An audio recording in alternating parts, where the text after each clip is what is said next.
Today on The Real Deal on Success, join me as I reconnect with an old dear friend, Mr. Shane Keister, a brilliant, brilliant musician and one of the most talented and nicest guys on the planet.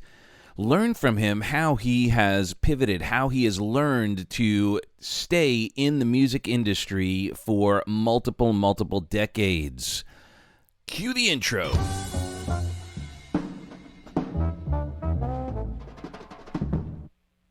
Welcome to The Real Deal, where we get real about what it takes to succeed. Whether it's wealth, health, relationships, or finding your purpose, we talk to the masters to uncover the secrets to defying the odds and creating your own rock star legacy. I'm Doug, and after working on multiple Grammy-winning records as an author, transformational speaker, and your personal translightenment coach, I'm committed to your growth and success. And now, here's the real deal. All right. Well, we have such an incredible gift here, but before we begin, today's episode of The Real Deal On is brought to you by GuidedHypnotic.com. Are you feeling stressed out, riddled with anxiety? Perhaps day terrors have been plaguing you. Then you need your free guided hypnotic meditation. So go ahead to GuidedHypnotic.com now and download your free guided hypnotic meditation. I sponsor myself. So very good. Yeah. Very good. So, a dear friend, incredible human being and musician whom I've known. We've been buddies for well over 2 decades. Yeah. And that is pretty incredible considering we both look so good. I can't claim that, but you go ahead. No, you can. But let me share a little bit about this incredible human. Shane Keister figured out how to play Mary Had a Little Lamb at the age of 3. Too tiny to actually reach the piano keys, he picked out the notes by reaching up and feeling for them with his fingertips. Thus began his lifetime of music. He's created music hand in hand with legends of the recording industry, ranging from Elvis Presley, Paul McCartney, to Arif, Mardin, and Ahmet, Ertegun. His diversity as a player, arranger, producer, and composer is amazing. Pop to classical, jazz to R&B, country to alternative, appearing in one form or another on many thousands of recordings. So when I was reading this, dude. Yeah, that is so. I remember the guy that wrote that for me. Go ahead. Thank you. Well, so truth be told, for those listening and watching, it's probably, 1,000 words. And the amount of incredible records and experiences you've had is incredible. I remember one of the things you did that you would do just for fun when you were playing is you could play out of tune on purpose.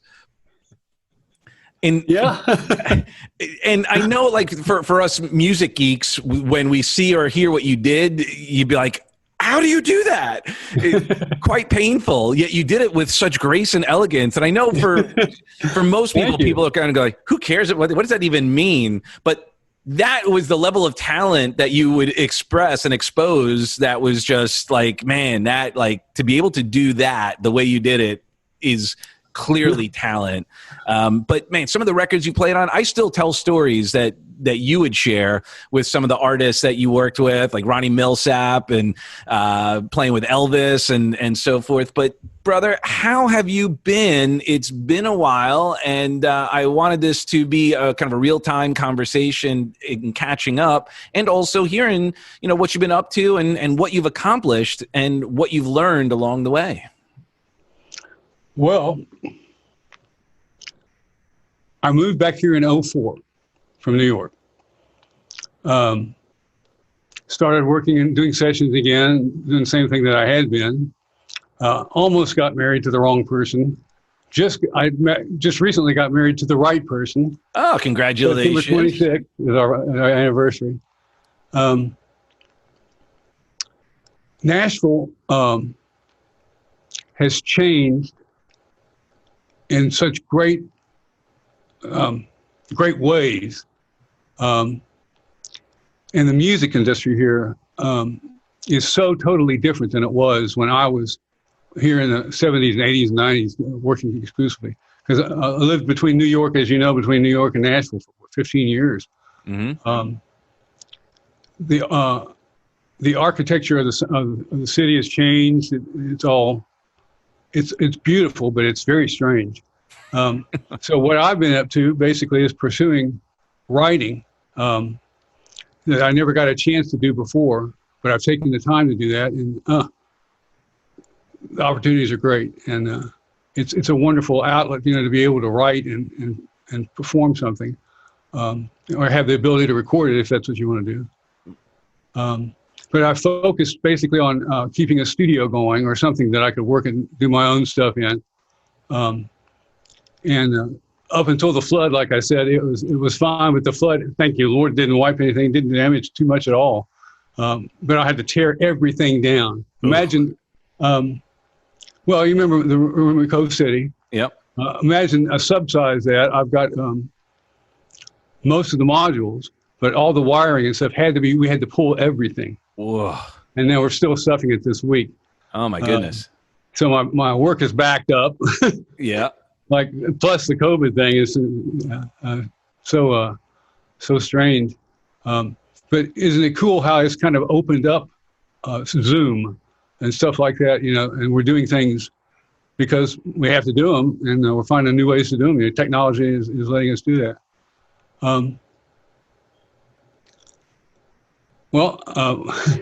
So let's go down on like the sort of the timeline, because you mentioned technology. You were an early adopter. I kind of had to be. Well, right. And one of the things I believe, if I recall correctly, the reason why you had the studio was not only obviously your talents, but you had a piece of gear that was so large it needed a studio because back in those days, like a computer or anything digital took up way more space than today. Yeah. So how did you get into the new technology? Because you started out, tickling the ivories and playing with some of the greats, and we'll get into that as well. But you were given an opportunity to transform the way music was made before it really took off in a digital sense. Yeah, I was very blessed because I bought a Mini Moog in 1971, I think, or the end of 70, and the Mini Moog had just come out.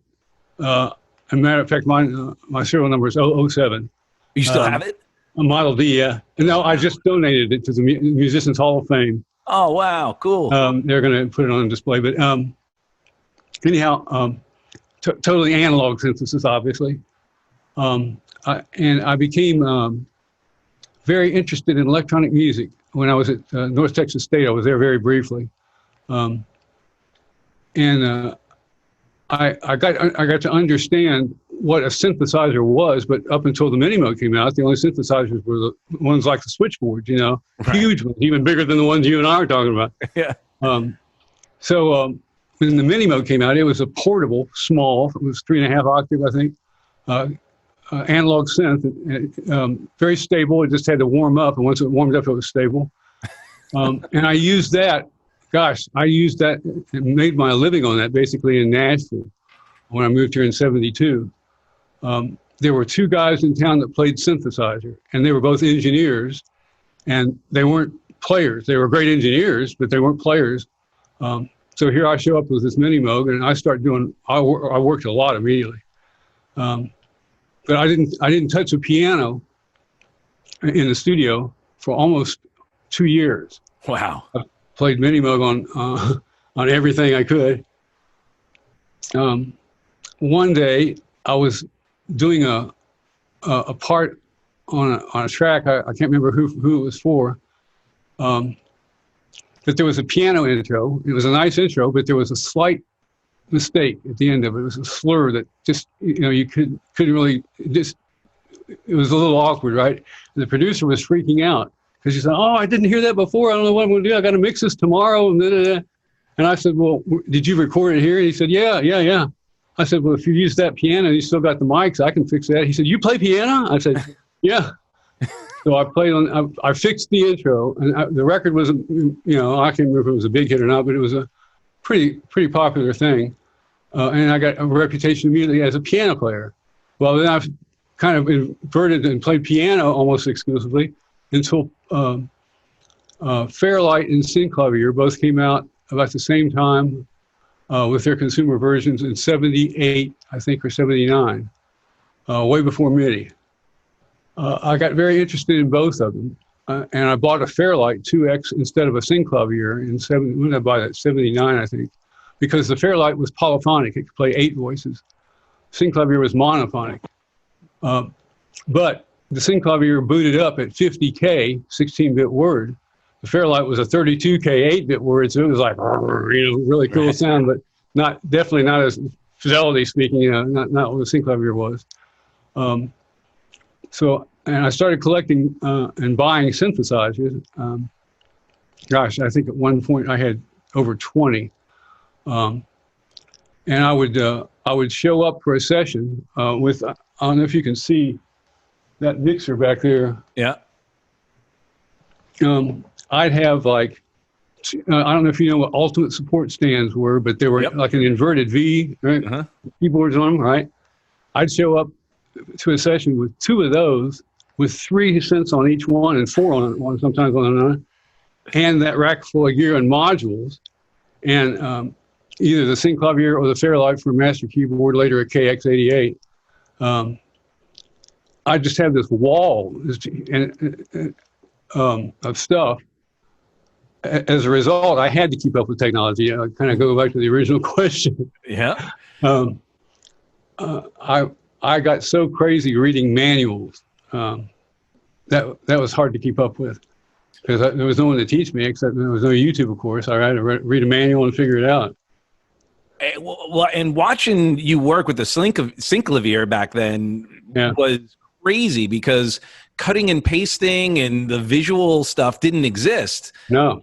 So I'd watch you ticking away on like just a couple of buttons, and it was like Star Trek, like, like little red buttons, and you would just, you know, moving around. I'm like, you figured that out by reading a manual? Like, no, the Synclavier, no. I had to have. In fact, when I bought the Fairlight, I flew to New York. I lived in Nashville at the time. I flew to New York for I think 3 or 4 days to study with the Fairlight people. That's where the school was. Mm-hmm. And I did a kind of a crash course, I think, for 4 or 5 days in New York to learn to use the Fairlight. Synclavier is similar, but when I bought it, I already knew what digital synthesis was from using the Fairlight and FM synthesis. So I kind of had a view into that. Synclavier was just a kind of a different language, of course, but same approach, but different, I guess you could say. But Synclavier is fidelity, you know, 50K and 16-bit word. Yeah. Even the tape machines, as you know, the digital tape machines they did not do upper octaves, as I remember. They were 48K and 44.1. And Synclavier booted at 50 and would go to 100. Great sound. Do you still have that? Do you still play with it? I just sold my Synclavier not too long ago, but I still have the D in my garage. It's for sale. It's for sale. Cheap. Well, is there a market for Synclavier? Like, yeah, there's a lot of them around. Wow. Uh-huh. Amazing. So amazing technology. We're going to jump around the timelines a bit, because I want to get some of your super entertaining stories about some of the records you worked on and those things.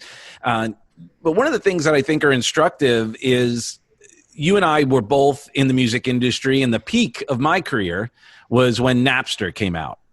Yeah. And I remember we were there, we were working together, and I think actually we don't remember specifically what, so, when some of those epiphanies came, but, as far as like repositioning myself, but how did you adjust when you saw the writing on the wall, when, obviously studios were closing, record companies were closing down? What were you thinking at that time? Did you ever think like, oh, maybe I should find another line of work or find another way to pivot?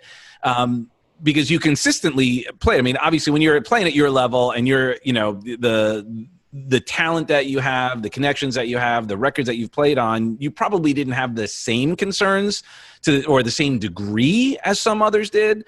But at the same time, you were, the reality was that the industry was radically transforming. How were you feeling at that time, and what did you do in response to it? I have a very dear friend, a brilliant person named Tony Gottlieb in my life. And Tony made me aware of what the digital realm of music was going to be as far as income. And I didn't really worry about it too much because I thought always as a player, I can keep making my living as a player. Mm-hmm. The thing that kind of scared me about all that in the 90s, because of working with the synclavier and other technology, all of us knew that it was simply a matter of speed and storage. Mm-hmm. And once we had that, we could do downloads and and online stuff. So it wasn't a tremendous great surprise, but the way the industry took it on the chin, or really kicked in the knees. Nobody was ready. Everybody had been hearing about it because we've been talking about it for 5 years, 6 years. So they kind of hid their heads in the sand like ostriches, I guess, and just hoped it would go away, which it didn't. Yeah, Napster, I remember when Napster came out, gosh, record companies were just, sorry. Record Companies were just freaking. But I wasn't, like I said, too concerned because as a player, I could still make my own music, Right. Well, and one of the things that I noticed, and, obviously we did some work in Nashville together. Nashville in and of itself, the ecosystem wasn't as impacted because they seem to still believe in supporting other artists. You hired each other. You would, it didn't have the same feeling of like desperation the way it felt in New York and LA and all of that. Like, it just seemed like people were like, okay, we're in this together. I'm still going to hire you. We're still going to keep the flow going. We may be paid less. Maybe we're not doing double or triple scale for some records, but we'll do what we can. Did it stay like that? That's a good summation. At one point it got a little top heavy, I guess is the best term. But it never collapsed. It kept going. Mm-hmm. I think there was not as great a concern as there was maybe in different music capitals of the world. Right. Because, like you said, Nashville's so self-contained. Yeah. It kind of, the engine just keeps on rolling. Takes a lot to slow it down.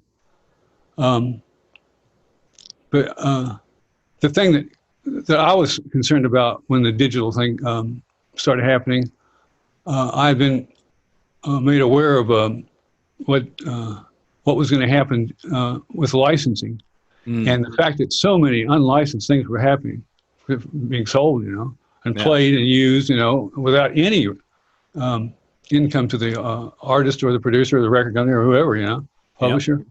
Yep. That greatly concerned me, and still does. It's still viable. Well, you actually had Bill Porcelli on the show, and he sends his love and tell him how speaks tremendously of you. And he shared similar concerns and sort of no one's 100% sure where it's all going because it's interesting. It's almost harder and easier to track and monetize it's the more extreme the technology becomes, the more extreme people are using it to either, share it for nothing or find ways to, and same thing like with Spotify and the streaming services. Unfortunately, the artists are getting hammered for that. Yeah. Worse than MP3s. Because at first, my experience with it, and correct me if I'm wrong, I didn't bring this up with Bill, is, the iPods became vehicles for the fuel of MP3s. So instead of people adopting like buying a whole record, they could buy singles. Now they were doing singles anyway. There was a big single thing, but when you bought a single, it always had multiple versions. So like other people were contributing and you could justify like $7 for a single because it had like 5 or 6 cuts on it. Right. But remember all those versions we'd make when you right. Yeah. That's what we were doing. Yeah. But then when the MP3s became so normalized, they would just release a song without all the other bits because there was no reason to do all of that because it didn't move the product anymore. It actually cost more to do that based on the return they were getting on the sale of a single. And now streaming has even made it even worse for artists. What's the climate there? And have you heard with technology anyone discussing or thinking about new ways to monetize or find ways to celebrate each other's music and be able to continue to make a living? Or is it just that maybe that's just the new norm? I'm afraid it seems to be the new norm, but there is discussion going on. The fraction, the fraction of a cent that we get for digital downloads is ridiculous. Stat rate, for that matter, stat rate is what I think it's around 9.5, or is it almost 10? It's something around that. That should be around, if it followed. So for some of our listeners and viewers, what is that rate? What statutory rate? Okay. It's a fee for using a song. Okay. Yep. If it followed the economics of America, or for the world for that matter, it would be around 40 something cents. Right. But it's less than 10. The fraction that we get from digital downloads, I'm talking players and publishers. Oh gosh, it's fractions. Yeah, it's and the thing that still bewilders me is why people think that it should be free. I don't understand that. If you go to the Guggenheim and you walk out with a picture, you can't eat it for free.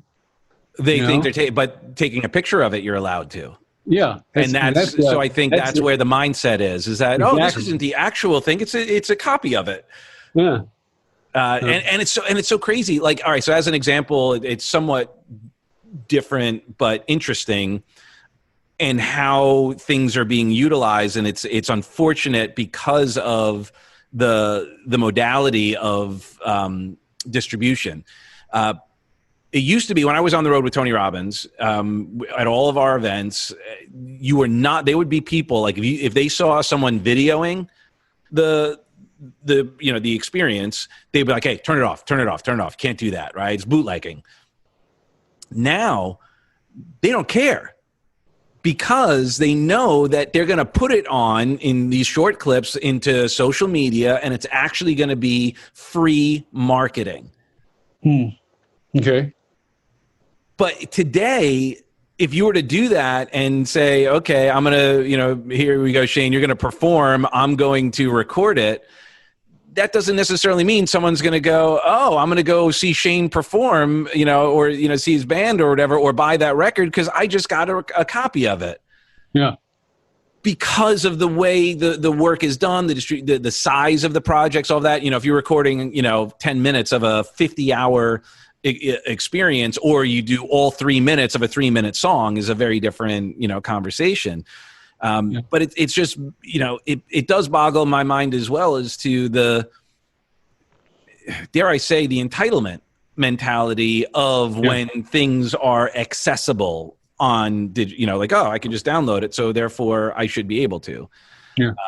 And it's interesting how that's impacted people, because I'm sure, so like kind of tangent off of that, how many people besides me do you know that left the industry in the last 2 decades because of some of these challenges?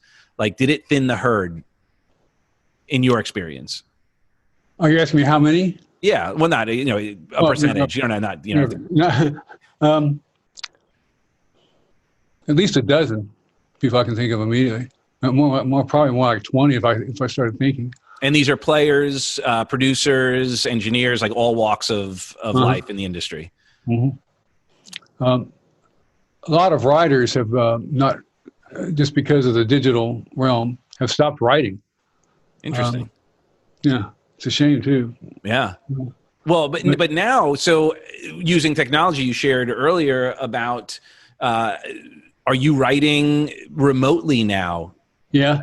So how has that worked out technologically speaking to find ways to have that same synergy to play along with and be able to really hear each other? I mean, are you setting up, is there another software that you do that with? Is there a way that you can hear each other? There is, and I don't know what it is. Okay. I haven't used it yet. Honestly, okay. I feel like I live in a cave sometimes because I'm so comfortable doing what I'm doing. So right now, people are sending you some tracks and saying, "Hey, can you throw your magic on there?" Or okay. And that we were doing back then, and that was starting to happen, as things started to decline. Like we would go into, I don't know how many times we would go into a big studio, go to Pi or Cove or some other studio and say, okay, we're going to cut the basics, right? And we got the piano and got all that. So cool. And then we do that in a couple of days and then do all the overdubs, mix everything outside of the big studio. Yeah. I assume that's still happening there. Are any of the big studios still open that you could go in? Yeah. Okay. Oh, yeah. 2, 3, 4, 5. I can think of 5 or 6 right now that are maybe not 5 days a week, but at least 2 or 3 days a week. Things are churning here again. Great. Nobody's using social distancing, though. That's a little scary for me. I've been wearing a mask, just, for both my protection and everybody else who anybody else's feelings about it. That was the wherewithal, and the strange thing, I've been so blessed to be born when I was born and start doing what I was doing in recording music, because I've watched it go from everybody in the room at the same time, no punch-ins, no overdubs, right. Reading music sometimes, or usually actually, to making great records one instrument at a time. It's amazing. It's certainly, it's interesting how our ears are tuned because of it.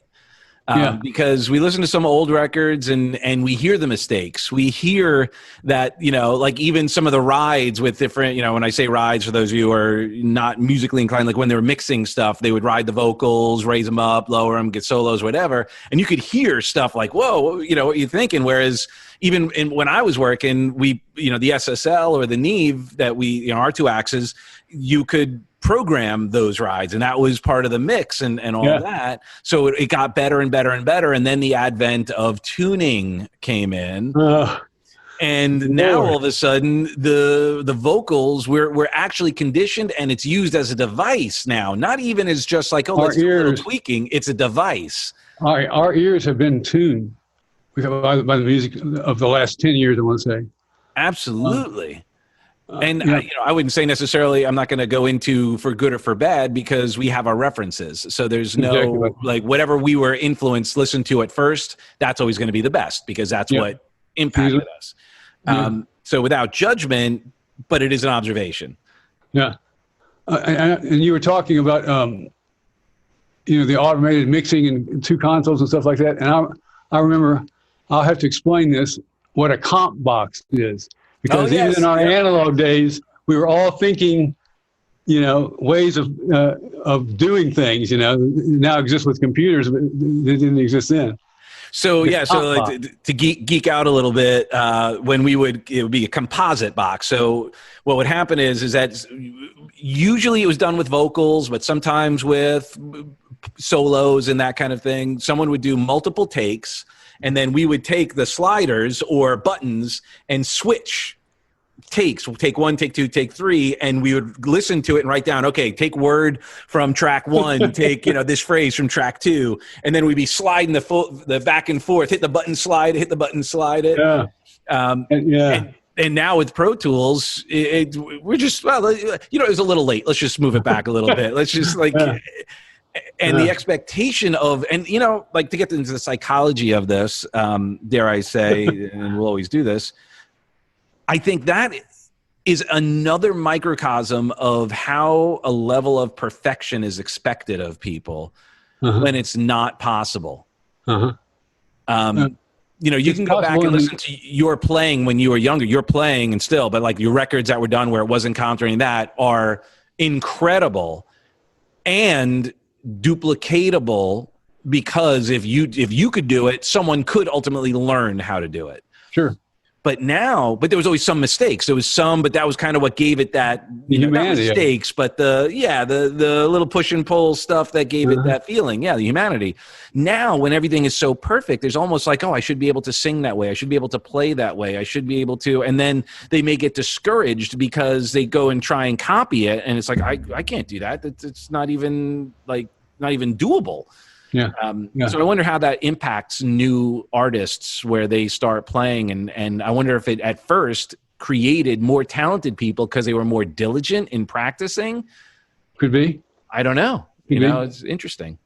I had the pleasure of working with an artist about 2 months ago who read music and was a great They still vocalist. exist?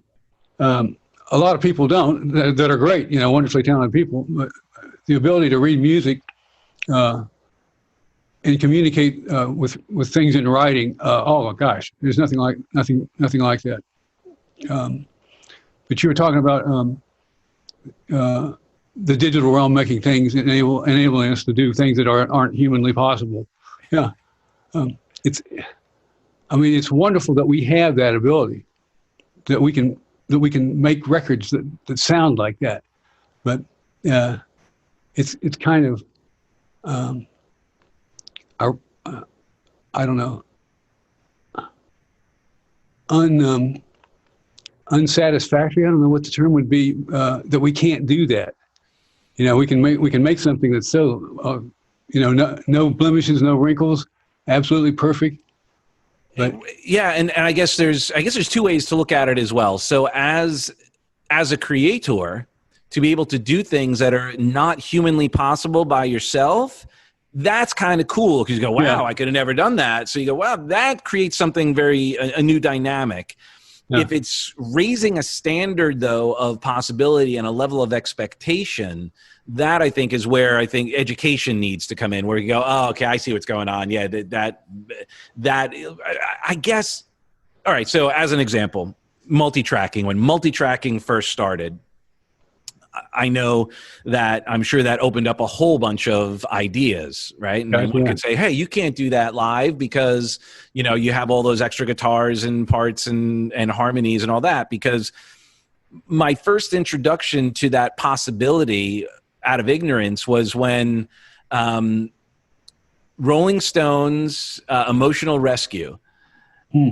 So you remember where Mick Jagger does the octave with himself? He sings the high octave and all of that. So my friend who, first time I heard the song and he's playing, he's like, yeah, Mick Jagger did that. Like he could sing two voices at once. I'm like, all right, hold on. Like at first I was like 8 or whatever it was, like, wow. Right? And then as we got older, we understand how it gets done. So it did create artistry. Technology created the possibility of artistry that didn't prior exist. Yes, that is true. So that's the balance that we all have, is how do we, and I look at everything in life right now, because technology is moving so fast, is the looking at the collateral impact from all of that.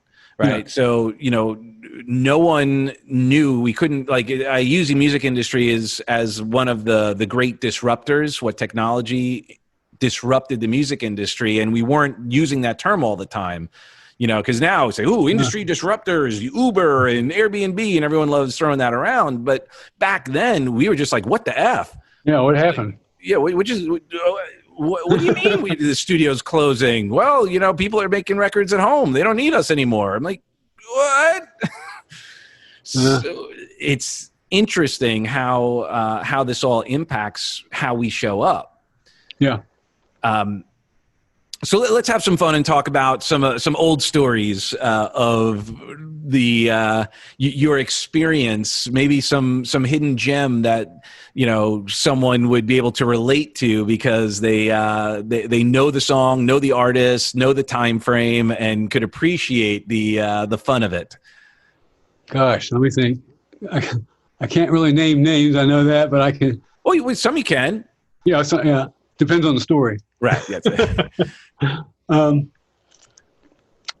I'll tell you a funny story. I don't remember the artist. But the story is I was working a lot between New York and Nashville in the 70s and 80s. I had clients in both cities. And I guess this would have been circa 70s, I guess. A New York client called me and said, Shane, I've got a country artist that I want to cut. He said, obviously I can't cut her in New York. Put me a country rhythm section together and we'll be down in 2 months. So I booked a country rhythm section. And we did the album. Nashville, we used to operate, and still does basically, at 10, 2, 6, and 10 are the 3-hour session dates. And if you're going to do an album, a 10 and a 2 is a session for 3 hours at 10, a break for an hour, and a session at 2 for 3 hours. So a 10 and a 2, you could cut at least 2 or 3 songs every day like that, and you could cut an album in a week. Yep. Which we booked the band for a week, got to the end of the record, and the arranger, he was also the producer, went over to the union to pay the session costs, musician costs, on Monday morning, the following Monday. And at the union was Jimmy Capps, who just passed away. Lord, oh gosh, I miss him. Jimmy was playing guitar on the sessions all week, and he saw the arranger, and he said, "Hey, how you doing, Jimmy?" "Great." He said, session stuff turned out great. The artist loves the record. We're going to take it back to New York and mix it. And that bass player was just amazing. He's amazing. What's his name? And Jimmy said, "Oh, that was Joe Allen." Do you know that he won a bass tournament?" And Jimmy said, "What?" He said he had a jacket on. It said All Pro Bass Tournament. Bass. And Joe Allen was a bass fisherman. So ever since Jimmy told me that, he and I talked about it. We talked about it. What would a bass tournament be? A bunch of guys in a room. Right, yeah, that's right. Don't turn your music over yet. You've got 15 seconds to the first guy to the coda without a mistake. Yeah, I think, wasn't there a similar thing with Larry King, and he introduced Kiss on the show, and he says, "And here's Gene Simmons, who plays the bass guitar." That's good. Oh, that's great. I don't know. So there's one story that I share, and I use it even in personal development to talk about how sort of you never know, and not to judge things too powerfully, and to really let things sit a little bit. And it was a story, and maybe I shouldn't be sharing it, but it was a Kenny Rogers story you shared with me about Lucille. Huh. Yeah, I think I know the story. Go ahead. Okay, so all right, so I can tell it. I'll tell it. Yeah, so I guess you and Paul, right? Paul Lime was the drummer. No, Paul? No, it wasn't Paul. That would have been either Jerry Kerrigan or Kenny Buttrey. Okay, I think it was Jerry Kerrigan. So, I thought it was a drummer that you were saying there, and you came in, and it was after you came in. You guys were listening back to the. Oh, that was a bass player. It was. We were talking. Joe Osborne. Okay. Joe Osborne. So you're sitting there and you're going, man, I don't get it. Like, I don't know about this song. Is what the heck? And he's like, no, man, this is a hit. This is going to be huge. Yeah. And then you shared that it turned out to be Lucille. Yeah. I couldn't have been much more wrong. Right. And it's just so funny because in life, sometimes we think there's some things that we think are going to be amazing, whether it be starting a business, whether it be a relationship, whether it be, what have you. And you may have other people on the outside going, I don't know. And you're like, no, trust me. But conversely, the same thing where, other people are going, you guys are perfect for each other. This should be great. And, or this business is going to be awesome. And then you're kind of like in your gut kind of going, I don't know. And the point is we never know on either side, and it's about being open and trusting, like allowing things to unfold a little bit more. Yeah. Right. Well, for me, it's willing to be wrong, Right. Yes, exactly. Like, okay, that was a good one. Because, I mean, there's so many stories like that where, I think Russ, I'm going to have Russ on. He shared, he was brought in this artist. Tell him hi for me. Of course. I brought in this artist, and he was like, oh, man, this girl stinks. Like, her voice is horrible. And, oh, man, I don't care what she's got going on. Musically, this ain't going to work. And it was Britney Spears. Well, we all can miss him. Yeah, it's so crazy. So I'll tell you a funny story about you. Reminded me when you said Lucille. I remembered a funny story about myself. I can tell you. It's not at the end of that. We did that album. I think in at least a week we were in the studio, and right after that, maybe 2-3 weeks after that, I was in Huntington, West Virginia, where my family is from, where I was born, visiting my mother. And as I drove by the only venue in town, it said Kenny Rogers here. Friday night or Saturday night I thought, and I had just worked with him. We just done that record. I thought I ought to call him, say hi. Well, I got to my mom's house, and the only place that anybody would stay that was decent back then was the Holiday Inn. I figured he would be there. So I called, and of course they wouldn't tell me that he was there. And I just said, look, my name's Shane Keister. I just worked with him. Please tell him Shane Keister called and is in town, lives in town, or is in town where his mother lives. Gave him the phone number. And she said, okay, I'm not going to say I'm going to pass it on. So I never thought about it again. I think it was a Saturday, I guess, and I ate lunch or something, and I got tired and took a nap about 5 o'clock, maybe 6 o'clock. I napped for like 2 or 3 hours, When I woke up, my mom said, Shane, I'm glad you're awake now. How are you feeling? You're tired from driving? I said, oh, I'm fine. She said, the nicest young man called, Kenny Rutgers, and asked to speak to you, but she said, I told him you were asleep and you'd call him later. Of course, by now it's like 9:30 or 10 o'clock, and the show's over, right? Oh, that's so funny. And that's so cool to hear the humanity of the whole thing too, because I always like to point out sometimes of those memes of like, what my friends think I do, what my parents think I do, what the social media think I do, and then what I really do. And so much of what we did was basically no sun, sitting in a room with no windows, hours and hours and hours, just sitting on our asses, playing, recording, figuring out parts, punching in, fixing stuff, all of that, so that one day we could go out and play a 2-hour show and people go, oh, okay, yeah, your life's easy. Like, okay, well, let me back you up on that one. Those 2 hours, you didn't see the 22 where we were sitting in a bus, sitting in a hotel, sitting on a plane, sitting on like it's not glamorous. No, not at all. It's not the glamorous life people believe. But yeah, I remember those moments. Go ahead. Okay, you have those moments and where the humanity comes out and it's like, oh yes, a friend of mine called and mom didn't realize it was Kenny Rogers, like. She didn't listen to music. She had no idea who Kenny was. That's funny. So how have you then, looking at now, the next disruptor that we experienced was COVID, and then you got the 1-2 punch. You got the COVID and the tornado. What do you see? Because I was on Ray Amico the other day, and we were talking about the future of touring and live events. He said that was it Keith Urban or who who was it? They did like a drive-through show or something like that. They're taking a drive-in theater. Yeah. I don't remember who. Yeah, I remember that though. Yeah. So like what has been the vibe been in your circle and your pals that are, like used to performing in front of humans? How are you guys handling all that? We're still looking ahead. We know we can't really capture what we've lost as far as income. But it seems like everybody is willing to understand it's been an unavoidable problem.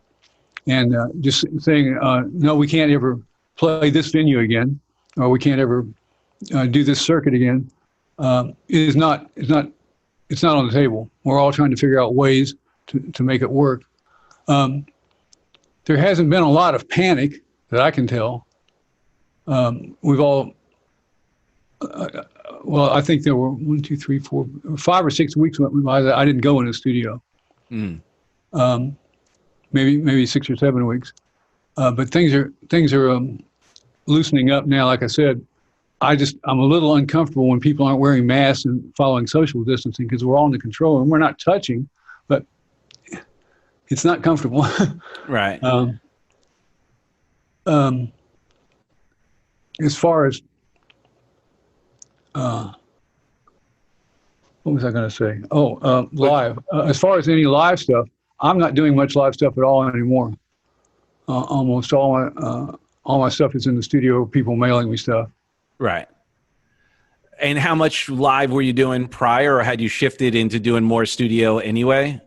Well, I worked with Linda Carter for a while. Right.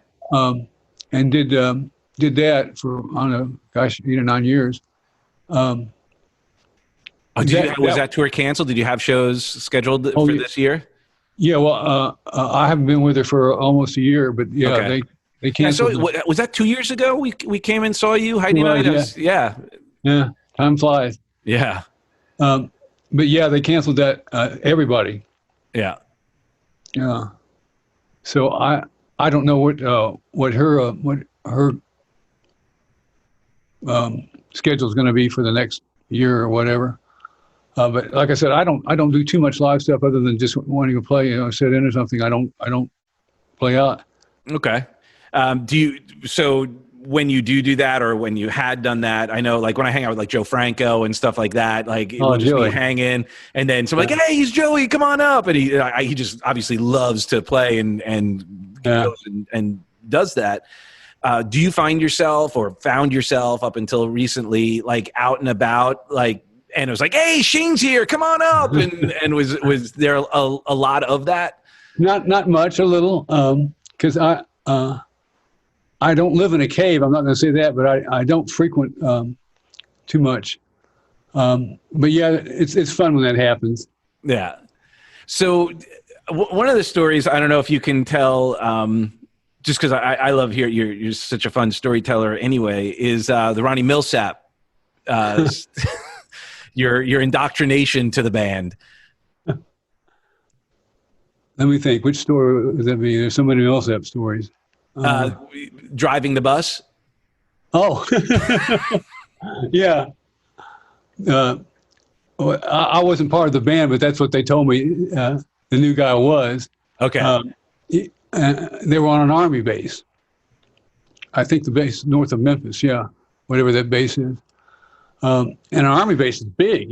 20, 30 square miles. Yeah. Well, they were staying there. I think they were doing it they might have been doing it for a month. I think they were doing a month up there, 5 nights a week. And they were staying on a part of the base that was maybe 2 miles by road back from the club where they were playing. And Ronnie memorized the route of the bus, where you'd stop and you turn left, you go for so many seconds, you stop, turn right, go for so many seconds, turn right, whatever. And I think it was a guitar player that was new in the band. And he got on the bus one night when they were leaving the club, or maybe going to the club or whatever, and Millsap was behind the wheel. And he was like, oh, yeah, sure. And he went back and took his seat, and Ronnie drove to the club and just freaked him out. Lost him. Yeah, I mean, I'm sure you have so many stories of back in the day when things were more permissible. It seems like people got away with a lot more. Share how you and I don't remember the whole thing when you shared back, when we were able to talk more often, how you got your opportunity with Elvis, how that started, because that must have been amazing. Like, yeah, that was wonderful. I had worked on his record with Chip Young and Felton. I can't remember which record it was. It was the last record he had, whatever that one was. And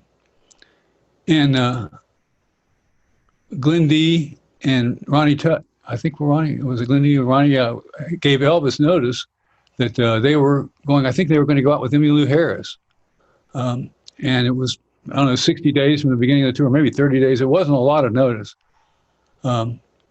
So I had just worked on the record, and Felton called and said, Shane, you want to go out and do an Elvis tour? And I'm like, what? He told me the pay and what the schedule was and everything. And I'm like, yeah, sure. And Larry London and I went out together. That would have been, I think it was 1976, and I think it was November of 76. But we drove to Memphis and went out and rehearsed in the racquetball court for 3 days, actually 2.5 days. And his songs were, I mean, they were pretty easy. You're a player, nothing complicated about his songs. It was just memorizing them. And the emphasis was on always watch Elvis, and sometimes he'll stop songs in the middle of a song or change his mind and want to do something else. Just watch him.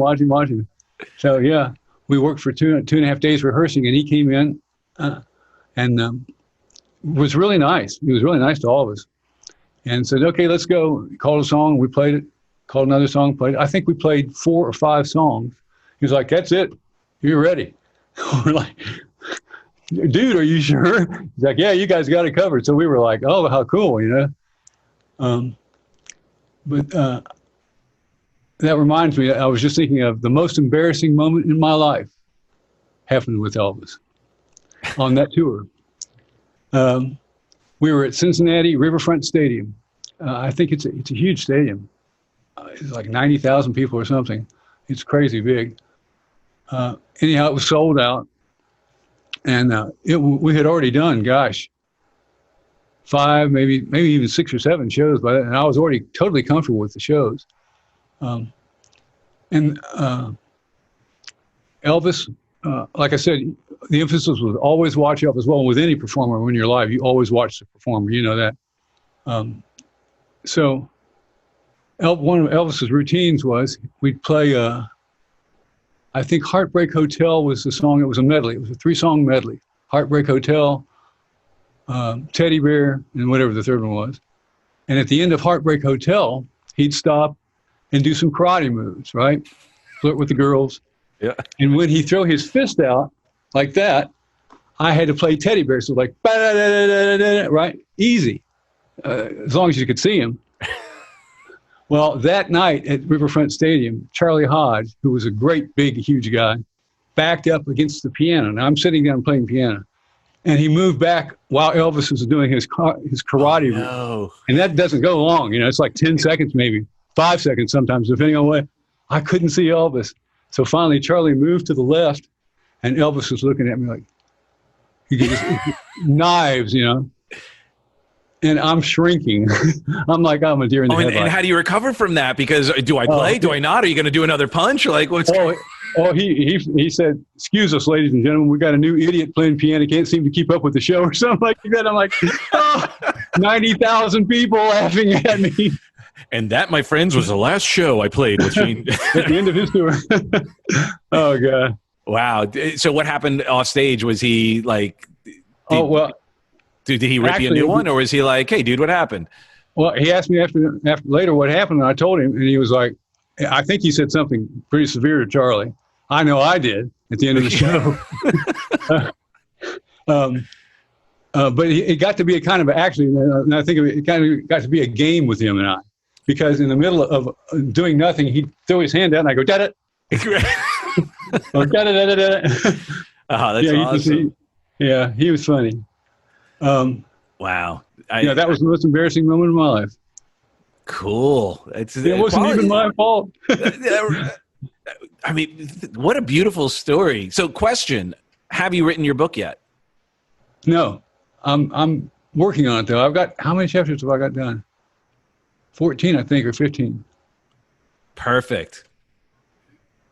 Because people need to hear it. I miss you so much. Just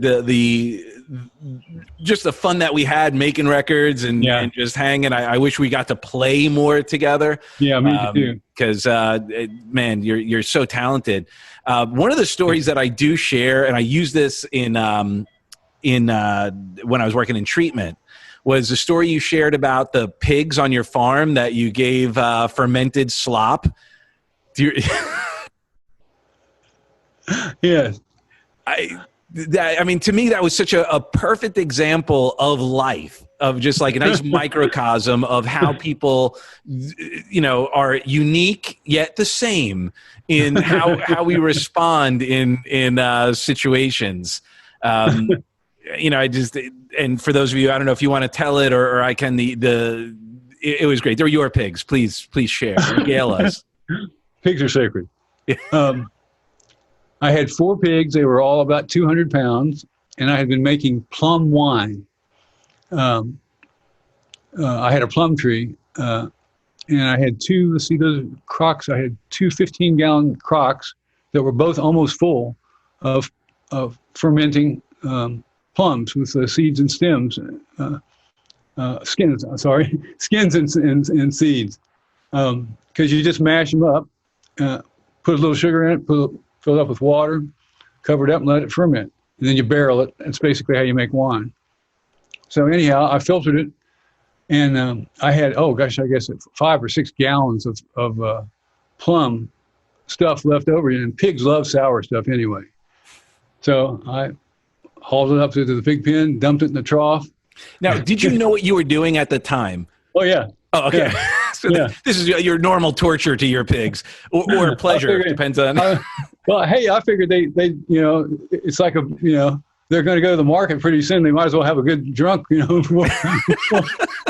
least have some kind of a party. But boy, they ate it up, and 2 of them immediately passed out. Maybe 15 minutes, 20 minutes later, they were 2 of them got in a fight, just like a bar. And they fought back and forth for a while, and then they stopped. And the one that walked away walked not far, 20, 30 steps, and he just fell over on his side and slept for several hours. It was wonderful. Oh, that is hilarious. That was one of the best things. I think if any of the glamour of the experience that we had in the industry, to me, things like hanging out and having those moments were the best. To just be able to connect and share stories and just be human. We had a job to do, and we always worked incredible hours. I don't think, it was never a 9 to 5. It was more like 12 to 2 or 3 in the morning. We're in break at 12 or 2 or 3 in the morning, and you come back to work at 4. Right. Yeah. And that opportunity to really connect and just bond. I mean, it was a family. We certainly went through quite a bit, and the challenges that we faced in the industry. I'm so blessed to have been where, the part that I had, and I'm so proud that you're still doing it. I feel very blessed. I am. Yeah, it was. And speaking of family, I ran into our friend Rick. Oh, no way. Where? Wasn't it James Burton and Friends show here in November? It was a great show at the Skirmerhorn. A bunch of great players, a bunch of great artists came in. Rick had an artist on there. What was her name? Carolyn Jones. Good artist. And I was the MD for the thing. And I saw him over talking to managers and stuff and doing his Rick thing. So I waited till he was facing me, but looking at his phone, right? And I just walked up and pushed his phone right into him. He was like, hey, Shane. Yeah, it was funny. I'm sure he wanted to say hi. It's awesome. Yeah, I reached out to him a couple times. I will again. I believe he's down here, actually, in Florida. Oh, he may be out now. Yeah. I know he has a house here, but. Yeah. So there's still some people who are over there now. Maria Christensen is over by you. Have you guys connected? No, I didn't know that. Okay, yeah. So I'll connect you guys. And then Tony Harnell, remember Tony from TNT? I don't think so. Okay, it was a rock group, like, kind of a glam thing in the 80s, 90s. His name is familiar, but I just don't remember where he was. Really talented guy. He's there. I think Russ said Arnie Roman moved from there. Or is he still there? I think he moved back to New York. Okay. He and Tanya moved back the last time. Unless they moved back here, they had a place back here they were renting. Yeah. That they owned, that they rented out. So maybe they came back. I don't know. Oh, I don't know. I'll follow up on them, but it's just, man, it was such a period of our lives. I mean, that was, working on, Celine Dion and J-Lo and Mariah Carey and all the Chicago soundtrack, making some great records and amazing good records we made. Yeah. Yes, we did. And then tomorrow, Dee Snider is going to be on. Oh, wow. Tell D hi. Yeah. How cool. So, it's great that we're still doing our things and how so many of us have reinvented in our own ways. AD from Fat, Adrian, is a big DJ in Vegas now, in San Diego. Gareth is the music director of the Blue Man Group in Orlando. Cool. Mike Boyko, and here I'm just talking about that right now. Mike Boyko is still drumming, but has his business called Tempo in Motion, which is a golf thing using rhythm, music for golf on your swing. Cool. Dibbs is up in New York doing video production and so forth, but he was working for iHeartRadio for many years. Oh, wow. Rich Tancredi's still playing. Gosh. He's in New York. It's like all these great people are still out there kind of just doing their thing and finding ways to make it, but we still all stay in relative touch. And it was a real blessing. It truly was. It's great that we're all still figuring it out. Yeah, I know I am. Anyway. Amen. So your book is going to be coming out. I want to support you on that. I'll send you a copy. I think I've got 14 or 15 chapters. I don't know how long it's going to be, but it'll be done when it's done. And is it a chronicling of your adventures in the industry? Is it? It's that, and it's a view of life from a young musician to an older musician, and all the crazy parts of my life that had happened. It probably will be viewed as fiction, but it's real. It's real. Well, and also, before we go, I also want to also acknowledge and recognize something that I whether I was overt in my appreciation or honor and respect is your spiritual center. And your faith that I know you wear proudly, and it always felt like genuine and honest and welcoming and truly like a part of your genuine character, and that's something that I've always appreciated, honored, and respected. And I know for a while you're also playing in a church. As I know, I mean, I don't know if they know the gift they had of you sharing your God-given talents in the church.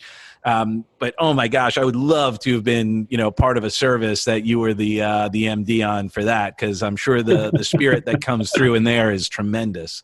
I'm always more blessed than they are. I think it's a wonderful church. It's a little tiny church.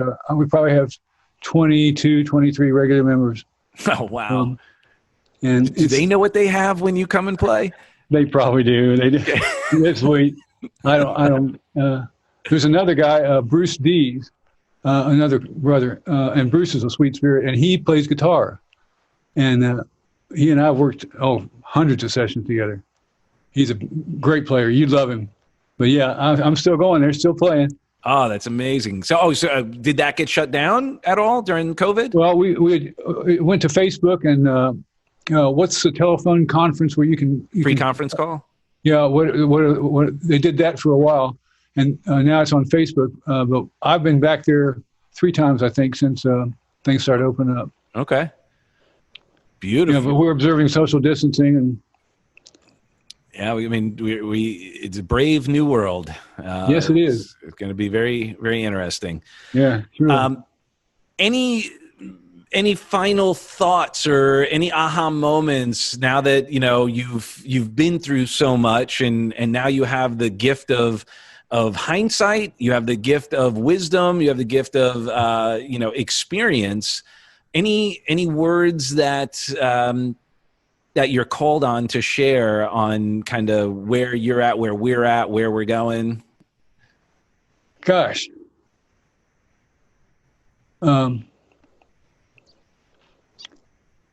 I would say as far as pursuing musical artistry, whatever that is for us as players, writers, even producers, engineers, don't let, and I include myself at the head of this, don't let technology master me. I've been guilty of that. It's easy to fall into it. But when we use our God-given gifts of writing or listening or mixing or whatever it is that we're doing in music, and we don't become slaves to what it is we're trying to do, things turn out better. Things turn out the way they're supposed to. I also would encourage live participation as well as sequence or electronic templates, Pro Tools, Logic, whatever, because there's nothing that sounds like 5 or 6 people playing together other than 5 or 6 people playing together. Yeah. At the same time, I'm saying. Yeah. Now you can make something great with 5 or 6 people one at a time. I'm not saying that otherwise, but there's something what happens when 5 or 6 people play together. It doesn't happen any other way, and that is always going to be the beauty to me. Well, I'm glad that technology is starting to catch up where that can be done real time. Yeah, me too. Because the bandwidth necessary for that has got to be incredible. Huge, yeah, global. But to be able to do that, because I was doing that a lot too at the end of my career. When I was working with Joe, I was mixing records that, Joe played drums on, and then he sent it out to the bass player, and then he would fix it up, do his parts, then went to the guitarist, and went to the keyboardist and the vocalist, put some stuff on, then they would send it back to do, and then it would come back and be like, we just sent like a drum track and, with a couple of, raw, kind of markers, and then look at this incredible thing. Yeah. But again, it had that element of perfection. Yeah. Where the flubs and the little kind of humanity parts were missing. Yeah, it definitely makes a difference. Amen. And you know what I thought of? Would you like a picture real quick of what? Well, yes, please. My console is not up. It's usually at a 40-degree angle up, and it's flat right now because we're still testing it. But I can show you real quick. Yeah, let's see your axes and there you go. What console is that? It's basically an ADB Toft audio. Okay. And you're recording into Pro Tools? Yeah, and Logic. Pro Tools, Logic are the 2 softwares that I use. Let me get this back here. Pro Tools and Logic. Usually, I've got how many are all the other ones there? Links is what I use for converters. I was trying to. But Pro Tools is usually the hard disk stuff that I use. Do you use Logic? No, I still. I'm not doing much. I do all my overdubs. I still use Pro Tools. So if I'm doing any vocals or voiceovers, I just do it in Pro Tools. It's simple. That's easy. A good standard. Yeah. That was the main axe I learned, and that was what I still do. I ventured into I have Logic. It's just so much deeper in many ways that it's just yeah. too much machine for me. I don't need it, and it distracts me, and then I go down rabbit holes of like, ooh, what could that do? And then 4 hours later, I'm like, oh man. Yeah, the library stuff on Logic is excellent. Pro Tools is good, but library stuff is a little better, I think, on Logic. Agreed. I was trying to see anything that I've got interesting. I had a couple modules fail, but it wasn't because of the flood. And you were okay with the tornado? That didn't...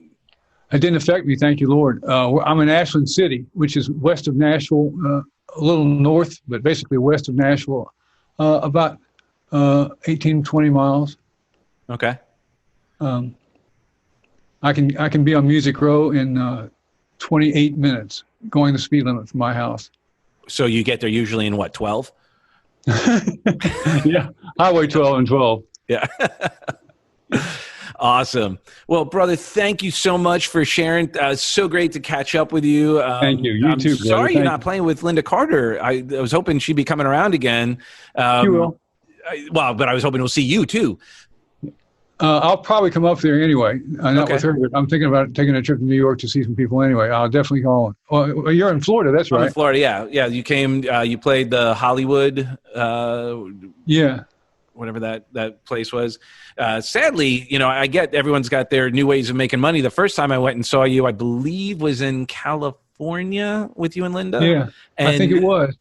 They had she didn't have her second revenue stream of meet and greets. I was able to come back and meet, with you and her and all of that. And Heidi was so excited to get, an opportunity to have, because, Wonder Woman was one of her icons growing up. And, that was like, that would have been, like I would have gotten lucky that night. That's all I'm saying.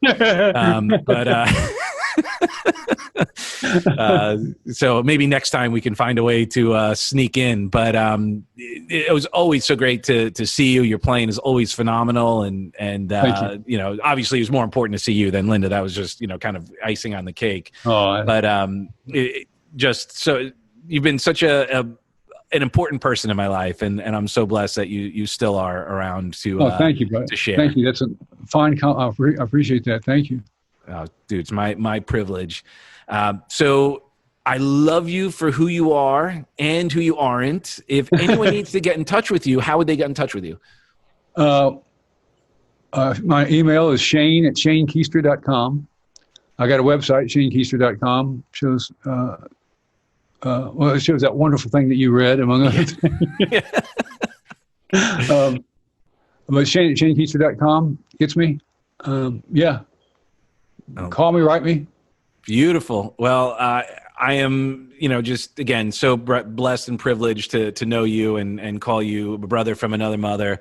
And I definitely look forward to seeing you. Heidi and I are talking about getting up to Nashville anyway. So of course we're going to pester you. Please. Open door here always, as you know. Thank you, brother. Awesome, brother. Well, thank you so much. And I look forward to more of your adventures. Thank you. I'll keep you posted. When I get the book down, you'll get the first copy. We're all over it, brother. Thank you, brother. Right. Have a good day. God bless. You too. Thank you. Thank you so much for stopping by and hanging with us. And remember to subscribe wherever you listen to your podcasts right here. And we look forward to serving you even more. Remember, download your free guided hypnotic meditation at guidedhypnotic.com. That's guidedhypnotic.com, where you'll get your free anxiety-busting meditation. We look forward to serving you, and if you have any questions, comments, please feel free to reach out. All right, we love you for who you are and who you aren't. God bless.